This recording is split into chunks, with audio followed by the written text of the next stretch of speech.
दोस्तों, अल्लाह पाक जब किसी को रिस्क अता फरमाता है तो उसे वहां से भी देता है जहां से इंसान सोच भी नहीं सकता और रातों रात इंसान की जिंदगी बदल जाती है। ऐसा ही कुछ वाकया पाकिस्तान के कराची के एक मछुआरे के साथ पेश आया जिसने उसकी जिंदगी बदल दी और वो लखपति नहीं बल्कि करोड़पति बन गया। दोस्तों, कराची के इलाके इब्राहिम हैदरी के मछुआरों के लिए वो वक्त किसी करिश्मे से कम नहीं था जब महंगी तरीन तस्वुर की जाने वाली वो मछली उनके चंगुल में फंस गई। ये मछुआरे हीरा मछली का शिकार करने गए थे, लेकिन कुदरत ने उनके लिए कोई और ही खजाना महफूज कर रखा था। उनके जाल में 200 मछलियां फंस गईं और उसके बाद ऐसा क्या हुआ जिसको देखकर लोग हैरान रह गए। साथ ही दोस्तों, हम आपको एक मछली वाले का वाकया भी बताएंगे कि जब उसने मछली को फाड़ा तो मछली के पेट से क्या निकला। ये जानकर भी आप हैरान रह जाएंगे, इसलिए दोस्तों वीडियो को आखिर तक जरूर देखिएगा। लेकिन दोस्तों, वीडियो में आगे बढ़ने से पहले अगर आपने वीडियो को लाइक नहीं किया है तो लाइक कर दीजिएगा, और अगर आपने अभी तक हमारे चैनल को सब्सक्राइब नहीं किया है तो हमारे चैनल को सब्सक्राइब भी कर लीजिएगा। चलिए दोस्तों, शुरू करते हैं।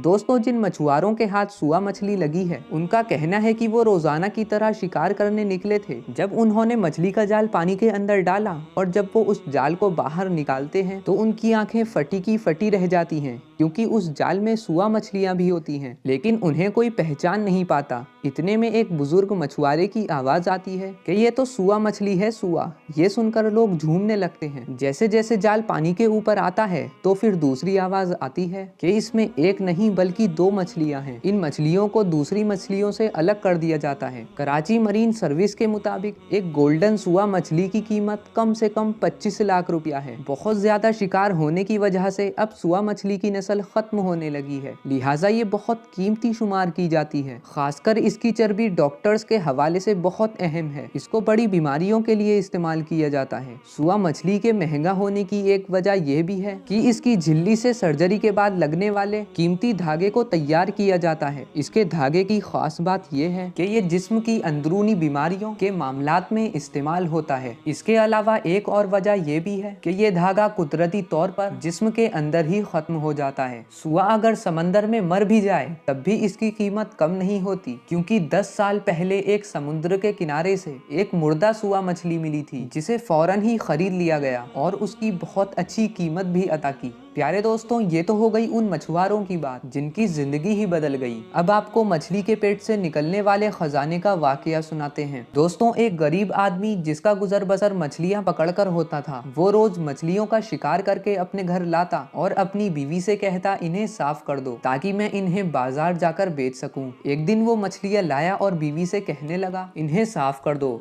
जब उसकी बीवी मछलियां साफ कर रही थी तो वो देखती है एक मछली के पेट के अंदर एक हीरा या मोती मौजूद है। वो फौरन अपने पति को बुलाती है और उससे कहती है कि देखो, इस मछली के पेट में एक मोती मौजूद है। दोस्तों, जब उस मछली का पेट चीरा जाता है तो उस मछली के पेट से एक बड़ा हीरा या मोती निकलता है। वो फौरन मोती को लेकर बाजार जाता है और सुनार को दिखाता है और सुनार कहता है कि भाई, बात ऐसी है कि ये मोती बहुत ज्यादा कीमती है। मैं अगर अपनी दुकान में मौजूद सारा सोना बेच दूं, यहाँ तक कि अगर अपना घर भी बेच दूं, तब भी तुम्हें इसकी कीमत अदा नहीं कर सकता। बेहतर यही है तुम इस शहर के हुक्मरन के पास ले जाओ, वो इसकी बेहतर कीमत तुम्हें अदा कर सकता है। चुनांचे वो शख्स बादशाह के महल की तरफ चलने लगता है और बादशाह के यहाँ जाकर जब वो उसके दरबार में मोती पेश करता है तो मोती की चमक इतनी तेज होती है, फौरन बादशाह उससे कहता है कि तुम सरकारी खजाने में चले जाओ और जो तुम्हारा दिल चाहे वहाँ से ले सकते हो। मैं आधा दिन देता हूँ, इस वक्त में तुम जितनी दौलत चाहे उठा लो। ये शख्स सोचता है कि मेरी ज्यादा से ज्यादा क्या ख्वाहिश हो सकती है, मैं तो कुछ ही देर में अपनी जरूरी चीजें खजाने से लेकर बाहर आ सकता हूँ। लेकिन बादशाह का हुक्म होता है कि इसे आधे दिन तक खजाने में रखा जाए। तो वो शख्स शाही खजाने में दाखिल हो जाता है और उसकी आंखें खजाने की चमक से बंद हो जाती हैं। वो ये देखता है कि खजाने के 3 हिस्से हैं। एक हिस्से में बेशुमार सोने, हीरे, जवाहरात रखे हुए हैं, दूसरे हिस्से में मखमली बिस्तर और तीसरे हिस्से में ऐसे ऐसे खाने मौजूद हैं जिनके बारे में ना तो किसी ने कभी सोचा होगा और ना कभी सुना होगा। ये शख्स सोचता है कि पहले कुछ खा लेता हूँ, मेरे पास तो अभी बहुत वक्त है। आज कितने किस्म के खाने मौजूद हैं, पता नहीं दोबारा जिंदगी में नसीब हो या ना हो, और खाने के बाद मेरे जिस्म में ताकत भी आ जाएगी और मैं खजाना इकट्ठा कर लूंगा। जब ये शख्स खाना खाना शुरू करता है